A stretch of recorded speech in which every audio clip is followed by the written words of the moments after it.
Hello friends, आज हम start करने वाले 12th साइंस का चैप्टर नंबर 2 जिसका नाम है इनवर्स ट्रिग्नोमेट्री फंक्शन। एक वर्ड आता है फंक्शन जो आप 11th साइंस के अंदर पढ़ चुके हो, ओके, और उसका जो भी डेफिनेशन था, जो भी कॉन्सेप्ट था, वो आपको यहाँ पे काम में लगेगा। ट्रिग्नोमेट्री फंक्शन के रेंज डोमेन जो हम 11th के चैप्टर नंबर 3 में पढ़े थे उसका भी यहाँ पे यूज़ होगा। तो पहले मैं इस चैप्टर की स्टार्टिंग ही वहीं से करूँगा कि जिससे आपका सारा का सारा बेसिक क्लियर हो। सबसे पहले बात आती है function. What is function?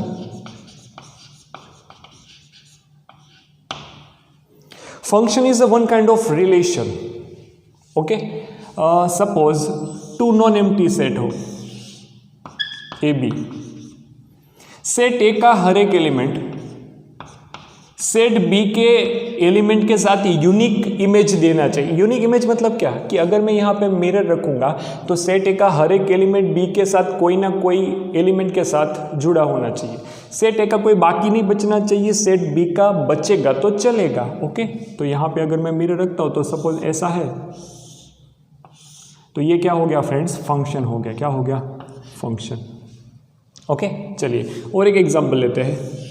Suppose मुझे ऐसा दिया है, ये ए, ये बी, ए बी सी, यहाँ पे डी 1 2 3, ऐसा ये ओके, तो ये फंक्शन है। हाँ, ये फंक्शन है क्योंकि सेट ए का तो हर एलिमेंट की यूनिक इमेज मिल रही है आपको। ओके, किसी स्टूडेंट को ऐसा डाउट होगा, सर यहाँ पे इन दो के लिए यहाँ पे एक मिल रहा है। हाँ, तो ये फंक्शन हो सकता है। चलिए, यहाँ पे हम सारी बेसिक बातें ही करेंगे, उसके बारे में हम डीप में चैप्टर नंबर 1 12th साइंस का चैप्टर नंबर 1 है रिलेशन। ओके, वहाँ पे ये सारी बातें डीपली हम पढ़ेंगे। तो यहाँ पे हम कितना पढ़ेंगे? जितना इस चैप्टर के लिए इनफ है उतना। तो ये कौन सा टाइप का फंक्शन हुआ? ये 1 1 फंक्शन हुआ। और ये कौन सा टाइप का फंक्शन हुआ? ये हो गया मेनी वन। ये 1 1 क्यों? एक एलिमेंट एक के साथ जुड़ा हुआ है। यहाँ पे एक से ज्यादा एलिमेंट एक के साथ जुड़े तो मेनी वन। ओके, चल अब थोड़ा आगे बढ़ते। तो मैं फंक्शन को लिखता कैसे था? f from a to b, जहाँ पे ये जो a होता था वो क्या होता था फ्रेंड्स? डोमेन। डोमेन मतलब क्या कि मैं मेरे फंक्शन के अंदर जहाँ से वैल्यू रखूंगा, ओके, एंड उस वैल्यू के लिए मेरा फंक्शन क्या होगा? डिफाइन होगा। तो उस वैल्यू के सेट को क्या कहूंगा? डोमेन। अब जो भी आंसर का सेट होता था, आंसर के सेट को मैं क्या बोलता था? रेंज। यस, यहाँ पे आंसर का सेट, इस सेट के अंदर, सेट बी के अंदर आंसर का सेट क्या आएगा? 1 × 2। तो अगर मुझे सेट बी के लिए रेंज लिखना हो तो कर्ली ब्रैकेट में 1 2 लिखना पड़ेगा। बट 1 2 3 मेरा क्या होगा? को डोमेन। तो यहाँ पे मैं लिखूंगा ये जो है वो है, वैसे तो रेंज है, लेकिन रेंज किसके अंदर इंक्लूडेड होगी? को डोमेन में। ओके, ये डोमेन, ये जो होगा को डोमेन, जिसके अंदर क्या आएगी? रेंज आ जाएगी। चलिए, ये मैंने फंक्शन का थोड़ा बहुत आपको आइडिया दिया। नाउ अब अगर मैं ऐसा सोचूं, sir y is equal to f of x is equal to x plus 2, ये फंक्शन बनेगा। अगर मैं x की वैल्यू 1 रखता हूँ, x की वैल्यू 2 रखता हूँ, x की वैल्यू 3 रखता हूँ, तो अकॉर्डिंग मुझे y चेंज मिलता रहेगा। हाँ, मिलता रहेगा। f ऑफ 2 रखूंगा तो यहाँ पे 2 + 2 इज इक्वल टू 4 आ जाएगा। f ऑफ 3 रखूंगा तो यहाँ पे 3 + 2 इज इक्वल टू 5। ओके, तो ये 1 एक वैल्यू के सामने एक वैल्यू के सामने एक वैल्यू के सामने एक, तो इस टाइप के फंक्शन को क्या बोलेंगे? 1 1 फंक्शन। चलिए, अब बात यहाँ पे आती है कि अगर मुझे मेरे फंक्शन को इनवर्स के लिए रेडी करना है, मेरा फंक्शन कोई हो, वो इनवर्स है या नहीं, मैं किस कंडीशन से जान सकता हूं? तो एक कंडीशन होती है बाइजेक्टिव। कौन सी कंडीशन? बाइजेक्टिव। ओके, बाइजेक्टिव का मीनिंग क्या था? तो कि वो फंक्शन 1 1 होना चाहिए एंड क्या होना चाहिए? ऑन टू होना चाहिए। क्या होना चाहिए? Onto. चलिए, अब नई टर्म पता चली अपन को। 1 1 तो हमको मालूम था, ओके 1 1 तो मैंने यहाँ पे आपको बताया, लेकिन ऑन टू क्या है सर? चलिए, आपको कोई भी फंक्शन हो तो रेंज, डोमेन और रेंज तो पता ही होगा। यस, तो जिस फंक्शन के अंदर मैं डोमेन एंड रेंज के प्लेस को इंटरचेंज करूं, जैसे कि अगर इसके लिए मैं बात करूं तो यहां पे डोमेन कौन है? ए, यहां पे रेंज कौन है? बी। अगर मैं डोमेन को रेंज बना दूं, रेंज को डोमेन बना दूं, तो यहां पे मुझे बी लिखना होगा। बी मेरा अब क्या बन चुका है फ्रेंड्स? डोमेन बन चुका है। यहां पे ए लिखना होगा, ए मेरा अब क्या बनेगा? रेंज बन जाएगा। तो ऐसा करने से भी मुझे यहां पे 1 2 3 4 था, सॉरी ये 4 है। ओके, ऐसा करने से भी मुझे क्या मिलना चाहिए? फंक्शन की डेफिनेशन फुलफिल होनी चाहिए। 2c के साथ जुड़ा हुआ है, यारा ये 3 अकेला है, 4 किसके साथ जुड़ा है? b के साथ, 4b के साथ। चलिए, ये मैंने क्या किया? रेंज को डोमेन और डोमेन को रेंज में इंटरचेंज कर दिया। तो अब ये जो है वो फंक्शन बन रहा है क्या? नहीं, ये जो है वो फंक्शन नहीं बन रहा है। ओके, चलिए, तो ये फंक्शन नॉट फंक्शन। सर क्यों फंक्शन नहीं बना? क्योंकि अब आप इस सेट में देख सकते हो यहां पे एक एलिमेंट बच रहा है। ओके, तो हमने एक स्टार्टिंग में एक बात बोली थी कि डोमेन में कोई भी एलिमेंट बचना नहीं चाहिए, इस साइड बचेगा तो चलेगा, तो ये नॉट फंक्शन हो गया। ओके, चलिए, अब सर इसके लिए बात करते हैं। इसका अगर मैं रेंज को डोमेन और डोमेन को रेंज बना दूं, ये बी आ चुका, ये आ चुका है ए। ओके, यहाँ पे 1 2 3 ये A B C D. Okay, 1 किसके साथ जुड़ा हुआ है? ए बी के साथ। 2 किसके साथ जुड़ा हुआ है? सी डी के साथ। ओके, तो मैंने यहाँ पे भी ये रूल अप्लाई किया कि डोमेन को रेंज और रेंज को डोमेन बनाऊं। ओके, तो भी मुझे क्या मिला? फंक्शन नहीं मिला, नॉट फंक्शन। ओके, तो सर आप बोलना क्या, आप कहना क्या चाहते हो? चल, तो ऑन टू फंक्शन मतलब ऐसे फंक्शन, अगर मैं रेंज को डोमेन और डोमेन को रेंज बनाता हूं, फिर भी वो क्या होना चाहिए? फंक्शन की डेफिनेशन को फुलफिल करता होना चाहिए। जैसे ये मेरा सेट ए है, ये मेरा सेट बी है, 1 2 3 ए बी सी मैंने यहां पे ऐसे लिया। ओके, ये मेरा 1 1 फंक्शन है। ओके, अब इसकी डोमेन और रेंज को मैं इंटरचेंज करता हूं, तो ए किसके साथ जुड़ा हुआ है? बी के 2 के साथ, बी किसके साथ? 3 के साथ, और ए 1 के साथ सी जुड़ा हुआ है। ओके, तो यहां पे मैंने इंटरचेंज कर दिया, डोमेन को रेंज और रेंज को डोमेन बनाया, फिर भी ये क्या हो रहा है? ये फंक्शन की डेफिनेशन को फुलफिल कर रहा है। तो मैं क्या बोल सकता हूं? Yes sir, this is a function. Okay, ऐसे फंक्शन के लिए मैं इनवर्स फाइंड कर सकता हूं। ओके, आपको सारा का सारा आइडिया आ चुका होगा कि सर इनवर्स में कौन से फंक्शन के लिए कर सकता हूं। चलिए, अब थोड़ा आगे बढ़ते हैं। सर ये तो आपने नॉर्मल फंक्शन बताया कि भाई नॉर्मल एडिशन सब्ट्रैक्शन वाला फंक्शन होगा, एल्जेब्रिक फंक्शन। ओके, तो ऐसा होगा ऑपरेशन। अब हमको तो बात ट्रिग्नोमेट्री फंक्शन की करनी है, तो मैं चलिए ट्रिग्नोमेट्री के ऊपर जाता हूं। Trigonometry function. ओके, तो सबसे पहले ये देखना पड़ेगा ट्रिग्नोमेट्री फंक्शन कैसा बिहेव होता है उसका। ओके, साइन के बारे में बोलूँ, एक आपको बताऊंगा, बाकी सारी आपको आइडिया आ जाएगा। अगर आप y is equal to sine x लिखते हो तो इसका मीनिंग क्या होता है? मैं x की जगह पे 0 रखूँ, यहाँ पे π/6 रखूँ, यहाँ पे π/4, फिर अगर मैं 0 की जगह पे पाई लिखूँ, 3π लिखूँ, 2π लिखूँ, ऐसे डिफरेंट एंगल आप रख सकते हो। हाँ, ये बात हम मैथ्स के अंदर 11 साइंस के अंदर अच्छे से पढ़े हैं। ओके, चलिए, अब तो कि मैं यहाँ पे सेट बनाता हूँ, 2 सेट किसका? तो कि एक डोमेन का सेट बनाऊंगा और एक आंसर का सेट, रेंज का।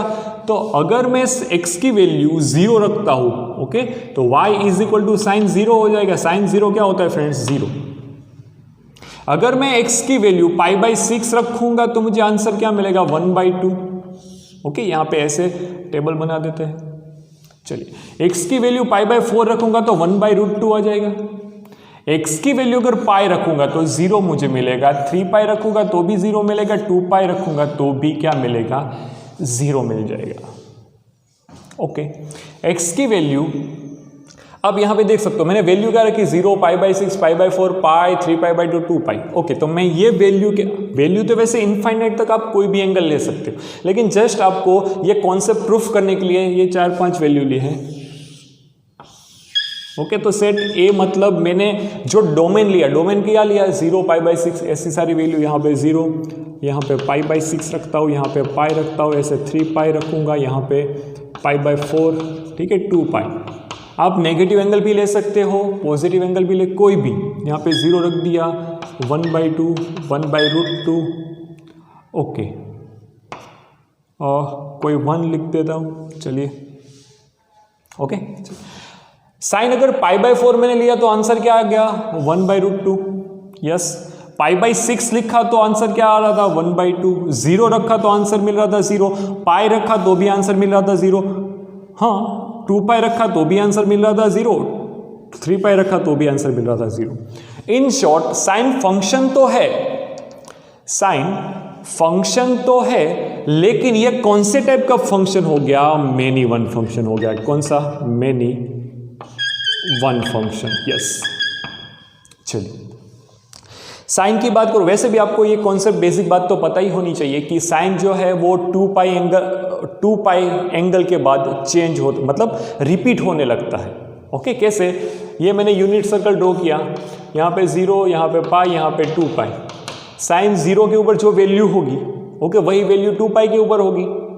साइन का प्रिंसिपल पीरियड क्या, आप ग्राफ ड्रॉ करो, ग्राफ के ऊपर से पता, अभी मैं सारी बातें प्रूफ करूंगा बाय ग्राफ। ओके, चलिए, ये मैंने क्या प्रूफ किया, साइन जो है वो ट्रिग्नोमेट्री सारे के सारे फंक्शन क्या है, रिपीटिंग है, मतलब कुछ एंगल के बाद उसकी वैल्यू रिपीट होने लगती है, तो ये मेनी वन फंक्शन हो गया। सर मुझे इनवर्स निकालने के लिए मेरा आइडिया क्या बोलता है, मेरी डेफिनेशन क्या बोलती है, बाइजेक्टिव होना चाहिए। ओके, बाइजेक्टिव के लिए तो क्या, डोमेन को रेंज बनाओ, रेंज को डोमेन बनाओ, तब भी वो क्या होना चाहिए, फंक्शन की डेफिनेशन को फुलफिल करता होना चाहिए। चलिए देखते हैं, यहाँ पे 1/2, 1/√2, यहाँ पे चलो ये 1 निकाल देता हूँ, ठीक है, थोड़ी देर के लिए, ताकि आप कंफ्यूज ना हो।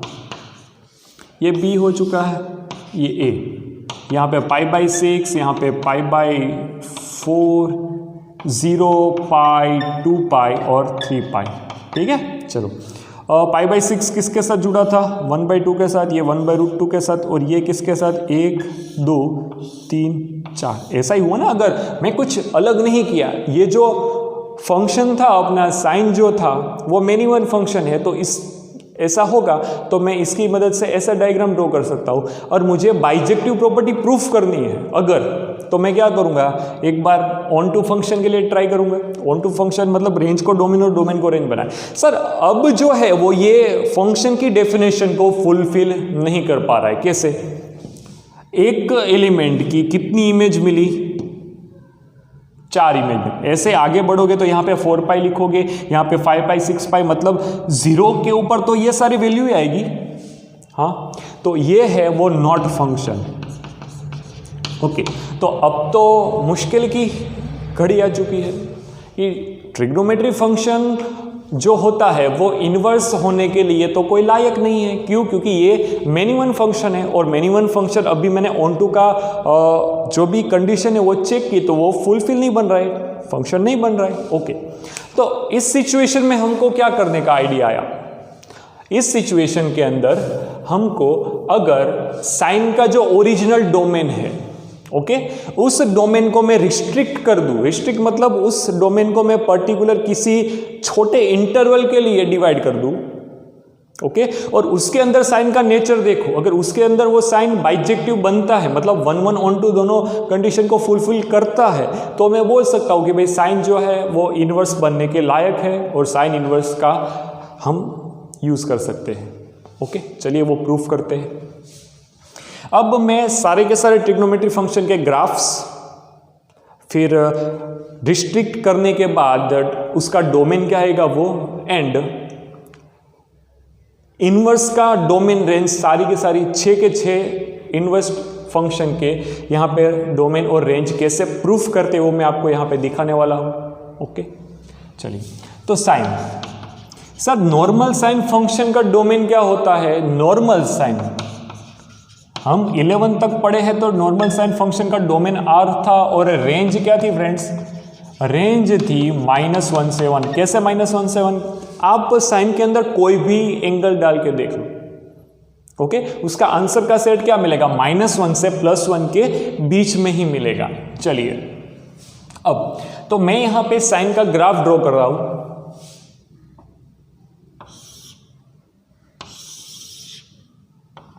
ओके ये 0, π/2, पाई, 3π/2 एंड 2π, -π/2, -π, -3π/2 एंड यहाँ पे -2π। ओके सर साइन की मैक्सिमम जो वैल्यू है +1 है और मिनिमम वैल्यू जो है वो -1 है। यस यस ओके, तो मैं अगर साइन का ग्राफ ड्रॉ करना चाहता हूँ तो ऐसा कुछ हो जाएगा कि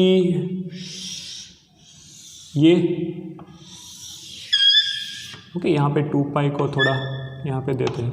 चलिए और यहाँ पे आगे बढ़ेगा। यस यहाँ पे आगे बढ़ता रहेगा, आप ऐसा ड्रॉ कर सकते हो। ओके ऐसा साइनोसॉइडल वेव। चलिए अब वैसे आप यहाँ पे देखोगे तो साइन 0 के ऊपर जो वैल्यू होती है वही वैल्यू पाई के ऊपर होगी, वही वैल्यू 2π के ऊपर होगी, वही वैल्यू -π और -3π, मतलब साइन जो है वो मिनिमम है। यस सर ऐसा मैं कौन सा ऑपरेशन करूं जिससे साइन का इनवर्स पॉसिबल हो? चलिए तो बात ऐसी है कि अगर मैं साइन का जो ये डोमेन उसको मैं रिस्ट्रिक्ट कर दूं, कहां से कहां के बीच में, आप देख सकते हो अगर मैं π/2 यहाँ पे पॉजिटिव वाला π/2 है, ठीक है फिगर थोड़ी यहाँ पे π/2 पे क्या होगा 1 होगा, तो यहाँ पे ये मैक्सिमम होना चाहिए फ्रेंड्स। ओके ऐसा होना चाहिए। चलिए अगर मैं π/2 जो है वहां से ये वाले π/2 इन शॉर्ट मैं इतना डोमेन देखूं अभी, ओके इतना डोमेन अगर देखूं, ये कर्व है ये रहा, इतना अगर मैं डोमेन देखूं तो आप इतने डोमेन में कहीं पे भी साइन की वैल्यू रिपीट नहीं पाओगे। ओके अगर मैं मेरे डोमेन को, साइन का डोमेन R होता है, उसको मैं रिस्ट्रिक्ट कर दूं, कहां यहां पे लिखूंगा फॉर इनवर्स। अगर मैं साइन का डोमेन -π/2 से +π/2 के बीच में रखता हूं, -π/2 से +π/2 के बीच में रखता हूं, तो आप अपने नोटबुक में एक डिटेल बनाइए। -π/2 से π/2 के बीच में जितने भी एंगल होते हैं वो सारे लिख लें और उसके सामने उसकी वैल्यू लिखिए। कहीं पे भी किसी एक एंगल का आंसर रिपीट नहीं होता होगा।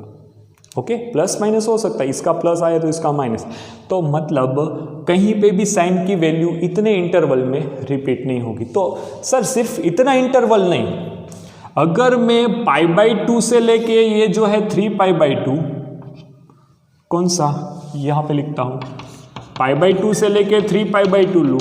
ओके सर सिर्फ इतना नहीं, अगर मैं यहाँ पे -3π/2 से -π/2 लूँ, सर सिर्फ इतना नहीं, अगर मैं 3π/2 से आगे जो भी आएगा, ओके इसके आगे जो भी आएगा वो π/2 लूँ। इन शॉर्ट इन सभी जगह पे, ये तो आप ग्राफ से पता लगा ही लोगे कि भाई यहाँ इन दोनों के बीच में क्या हो रहा है, साइन इतनों के बीच में π/2 से 3π/2, -π/2 से π/2, -3π/2 से π/2, इनके बीच में साइन क्या हो रहा है, 1 1 और 1 2 हो जाएगा।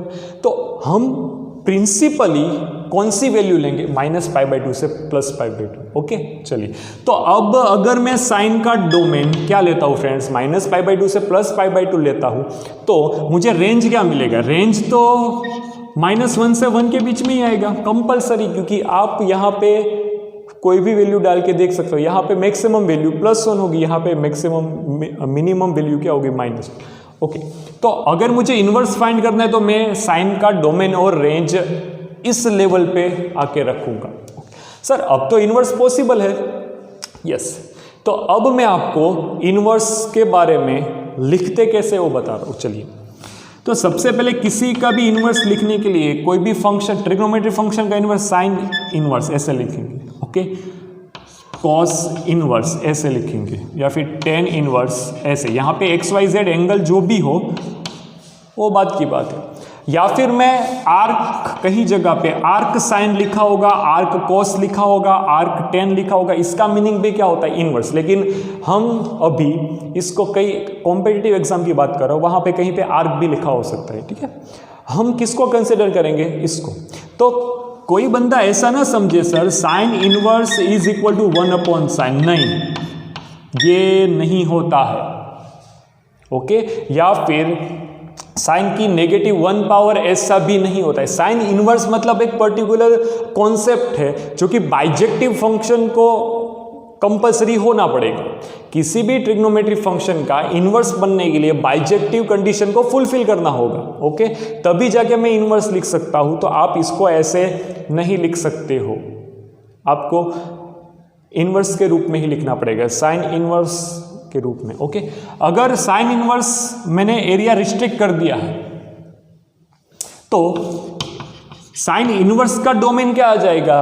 तो सर आपने हमको बताया था कि अगर ऑन टू होगा तो जिस फंक्शन का डोमेन था वो इनवर्स में रेंज बन जाएगा, रेंज था वो क्या हो जाएगा, डोमेन। तो इस साइन इनवर्स में ये रेंज बन जाएगा और डोमेन क्या बनेगा, -π/2 से +π/2, ओके। तो आप प्लीज नोट इट डाउन।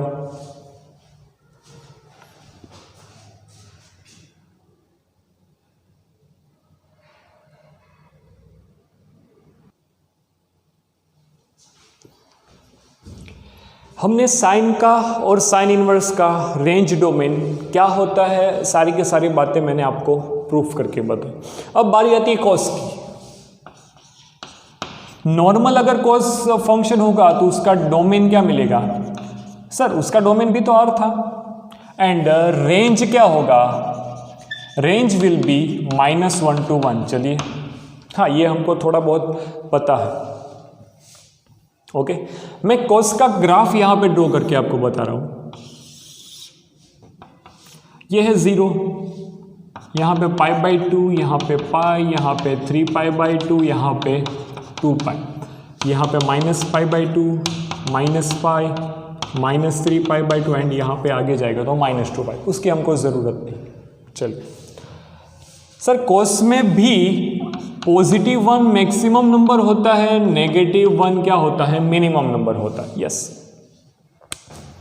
तो मैं यहाँ पे कॉस का ग्राफ ड्रॉ करने की ट्राई कर रहा हूँ, कुछ ऐसा मिलेगा, आपको भी पता है, ओके। ये क्या हो गया, कॉस का ग्राफ आगे बढ़ता रहेगा फ्रेंड्स, और इस साइड भी ये रहा, ये रहा, और ऐसे भी ये आगे बढ़ता रहेगा। चलिए, तो सर कॉस भी क्या है, मेनी वन फंक्शन है, यस, क्योंकि आप देख सकते हो कॉस 0 पे क्या मिलेगा, 1 मिलेगा, सॉरी हाँ, कॉस 0 पे क्या होगा, 1, 0 लिया तो आंसर आया 1, ओके। कॉस 2π लिया तो भी आंसर आएगा 1, कॉस 6π लूंगा तो भी आंसर आएगा 1, कॉस -π लिया, सॉरी -2π लिया तो भी क्या आएगा, आंसर +1, ओके।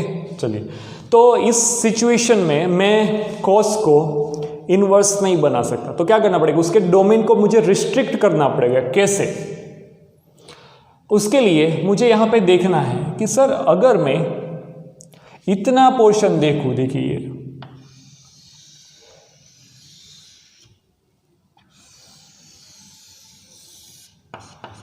इतना अगर मैं पोर्शन देखूं तो इसके बीच में तो cos 1 भी होगा एंड ऑन टू भी होगा, यस, क्योंकि यहां पे cos कहीं पे भी रिपीट नहीं होगा। सर सिर्फ इतना नहीं, सिर्फ इतना नहीं,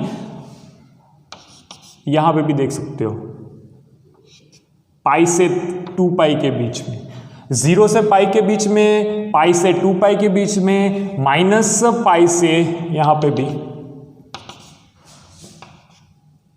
इन शॉर्ट आप अगर ऐसी कोई लाइन ड्रॉ करो, ओके, ऐसी सपोज मैंने x के पैरेलल एक लाइन ड्रॉ की, तो लाइन मोर देन 1 पॉइंट को कट नहीं करना चाहिए। नॉर्मल जब फंक्शन था नॉर्मल कॉस, तो देखिए अगर मैं यहाँ पे लाइन ड्रॉ कर रहा हूँ तो कितने सारे पॉइंट को यहाँ पे यहाँ पे यहाँ पे यहाँ पे आगे कितने सारे पॉइंट को कट करेगा, तो वो तो क्या हो जाएगा, मिनिमम हो जाएगा। इससे अच्छा है अगर मैं सिर्फ इतना डोमेन लूँ, तो अब आपका ग्राफ सिर्फ ऐसा होगा और ऐसा, ओके। ये जो है इनवर्स बनाने के लिए कोस का मैंने जो डोमेन लिया उसका ग्राफ सिर्फ ऐसा है। तो यहाँ पे अब आप एक लाइन x को पैरेलल ड्रॉ कीजिए, तो सिर्फ एक ही पॉइंट में कट करेगा यहाँ पे, तो वो क्या हो जाएगा, 1 1 1 2 बनाने के लिए कंडीशन पर्याप्त है, ओके। चलिए ये हो गया। तो मैं प्रिंसिपली किसको लूंगा, मैं प्रिंसिपली यहाँ पे लिखूंगा 4, ओके। एक और बीच में बात बता दूं, कोस के रेंज को मैं कैसे लिख सकता हूं, ये -1 से 1, तो इसको मैं -1 लेस और equal to cos x less और इक्वल टू 1। अगर मुझे इनइक्वालिटी के रूप में लिखना है तो मैं ऐसे लिखूंगा, ओके। चलिए अब अगर मुझे इनवर्स बनाना है तो फॉर इनवर्स के लिए कोस का मुझे डोमेन कितना लेना पड़ेगा फ्रेंड्स, 0 से लेके पाई, तो वो कौन सा इंटरवल होगा, 0 से पाई क्लोज इंटरवल, बड़ा वाला ब्रैकेट, ओके, जो कि लास्ट के मतलब एंडिंग पॉइंट को कवर करेगा। देखिए ना यहाँ पे भी कवर हो रहा है 0 पाई कवर हो रहा है। चलिए रेंज, अगर मैं रेंज के बारे में बात करूँ, रेंज तो -1 से 1 के बीच में ही आएगी। तो कोस इनवर्स, अगर इनवर्स बनाना है तो इसका रेंज, कोस का रेंज बनेगा डोमेन एंड डोमेन बनेगा रेंज। कैसे, बाइजेक्टिव प्रॉपर्टी याद करिए, ऑन टू फंक्शन बनाने के लिए डोमेन को रेंज को डोमेन बनाया जाता है। यहाँ पे -1 से 1, यहाँ पे 0 से पाई, ओके। तो हमने दो फंक्शन के विथ ग्राफ, ये सिर्फ कॉस का बेसिक ग्राफ है। इनवर्स का ग्राफ हम नेक्स्ट लेक्चर में उसकी प्रॉपर्टी के साथ देखेंगे, ओके। सारे के सारे जो इनवर्स के भी कुछ ग्राफ होते हैं। इसी साल आपके गुजरात बोर्ड के अंदर एक MCQ ऐसा पूछा था कि सर ये जो है tan इनवर्स का ग्राफ ऑप्शन दिए थे, ऑप्शन में से tan इनवर्स का ग्राफ कौन सा है। फिर NCERT, स्टेट बोर्ड, CBSE में भी इनवर्स का ग्राफ पूछते हैं, ओके। तो बेसिक बात है। चलिए अब बारी आती है tan की। किसकी फ्रेंड्स, tan, ओके। tan जो है वो एक ऐसा फंक्शन है जो किसके ऊपर डिपेंड करता है, तो कि भाई साइन अपॉन कोस के ऊपर। तो अगर मुझे नॉर्मल tan फंक्शन का डोमेन लिखना होगा तो जहां पे कोस 0, कोस की वैल्यू 0 कहां पे होती है, ऊपर नीचे। आप यूनिट सर्कल ड्रॉ कर लो, ये मैंने यूनिट सर्कल ड्रॉ किया, ओके। यहाँ पे π/2, यहाँ पे 3π/2। तो बी डैश पॉइंट के ऊपर क्या होगा, cos 0 होगा। देखिए ना यहाँ पे 1, 0, -1, पहला कोऑर्डिनेट cos, दूसरा साइन। यहाँ पे क्या आएगा 0,1, यहाँ पे 0,-1, okay done. Sine upon cos यहाँ पे लिख दिया है। तो नॉर्मल डोमेन क्या होता है, आर में से मैं ऐसी वैल्यू माइनस करूंगा जहां पे डिनोमिनेटर 0 हो रहा है, ओके। तभी जाके मैं tan को डिफाइनाइट फंक्शन की ओर ले जाऊं, वरना तो ये डिनोमिनेटर 0 हो जाएगा, अनडिफाइन हो जाएगा। तो मुझे क्या माइनस करना पड़ेगा, 2k + 1 π/2 r में से माइनस करना पड़ेगा, ओके। और रेंज क्या होगी, tan नॉर्मल फंक्शन की रेंज r है। सर ये कहाँ से आई, अगर आप ग्राफ देखोगे तो ग्राफ के ऊपर से आपको पक्का आइडिया आ जाएगा कि सर आपने यहाँ पे r क्यों लिखा। हालांकि ये 11th का टॉपिक है, फिर भी हम ग्राफ एक बार अच्छे से सीख लेते हैं, ओके। सीखना सबसे बड़ी बात है। जो इंसान सीखना बंद कर देता है वो इंसान की लाइफ वहाँ से एंड हो जाएगी। यहाँ पे 0, यहाँ पे क्या हो जाएगा, ये π/2, यहाँ पे लिखूंगा पाई, यहाँ पे 3π/2, यहाँ पे आएगा 2π, ठीक है। सीखते रहना है फ्रेंड्स। -π/2, -π और -3π/2, ठीक है। चलिए ये मैंने नॉर्मल फंक्शन, नॉर्मल tan की बात कर रहा हूँ। देखिए मैं आपको 11th का भी बता रहा हूँ और 12th में क्या चेंज हो रहा है उसके रिलेटेड भी बात कर रहा हूँ। ओके, तो कॉस नॉर्मल का ये था, लेकिन इन्वर्स बनने के लिए उसका ये होना ज़रूरी है। चलिए, अब tan का आपको ग्राफ आता है, आई होप सो आता होगा। चलिए, tan π/2 पे क्या होता है? इन्फिनिटी। tan π/2 पे क्या होगा? इन्फिनिटी। tan -π/2 पे क्या होगा? इन्फिनिटी। tan 0 पे 0। तो मुझे ये पता होना चाहिए tan का ग्राफ कुछ ऐसा जाएगा, यहाँ पे ये इन्फिनिटी चला जाएगा, यहाँ पे ये इन्फिनिटी चला जाएगा, लेकिन π/2 -π/2 वाली लाइन को टच नहीं करेगा, क्योंकि tan -π/2 मिलता ही नहीं, अनडिफाइन हो जाएगा। ओके, चलिए, तो पॉजिटिव इन्फिनिटी चला गया, नेगेटिव इन्फिनिटी, तो यहाँ पे मैंने क्या लिखा है? आर को मैं क्या लिख सकता हूँ? -इन्फिनिटी से +इन्फिनिटी। ऐसे ही मैं और एक दो जगह पे बता दूँ आपको, ताकि आपको सिर्फ ऐसा ना लगे सर इतना ही ग्राफ आता है, नहीं, ऐसे यहाँ पे भी हो जाएगा ऐसा। ओके, ये जो है मैंने किसका ग्राफ ड्रॉ किया फ्रेंड्स? tan का। ये 0 है, तो यहाँ पे मुझे ऐसा एक्सिस ड्रॉ कर देना चाहिए था। अब अगर मैं यहाँ पे एक लाइन ड्रॉ करूँ x को पैरेलल, तो कितने सारे पॉइंट को काटती है? यहाँ पे, यहाँ पे, यहाँ पे, यहाँ पे, तो मतलब tan जो है वो मिनिमम फंक्शन हो जाएगा। लेकिन मुझे इसकी डोमेन को क्या करना है? रिस्ट्रिक्ट करना है। तो ऐसी कौन सी डोमेन लूँ? तो आप सिर्फ इतना एरिया देखिए, -π/2 +π/2। एंडिंग पॉइंट को मत सोचिए, क्योंकि एंडिंग पॉइंट पे tan इन्फिनिटी हो रहा है। अगर मैं -π/2 से +π/2 देखूँ, इतने एरिया में अगर मैं ऐसी लाइन ड्रॉ करूँगा, सिर्फ एक ही जगह पे कट हो गए। ओके, तो मैं tan को रिस्ट्रिक्ट करने के बाद for inverse domain and range. Okay, domain में क्या लूंगा friends? For inverse I will take domain -π/2 से +π/2। लेकिन देखिए यहाँ पे इंटरवल कौन सा आएगा? इंटरवल आएगा छोटा वाला इंटरवल। ओके, -π/2 से +π/2 लूंगा, या तो फिर +π/2 से 3π/2, लेकिन इंटरवल कौन सा होना चाहिए? छोटा वाला इंटरवल होना चाहिए। और रेंज क्या आएगी फ्रेंड्स? रेंज में तो कोई फर्क नहीं पड़ा, क्योंकि आर देखिए ये पॉजिटिव इन्फिनिटी तक जा रहा है, ये नेगेटिव इन्फिनिटी तक जा रहा है, तो ये -इन्फिनिटी से +इन्फिनिटी। तो ये tan इनवर्स के लिए अगर मुझे प्रूफ करना है तो उसका डोमेन में रिस्ट्रिक्ट करके -π/2 से +π/2 और रेंज ही है, तो ये tan हो चुका है। तो tan इनवर्स के लिए डोमेन क्या आएगा? R, और रेंज क्या रहेगी? -π/2 से +π/2 क्या हो जाएगा? छोटे ब्रैकेट में। Please note it down.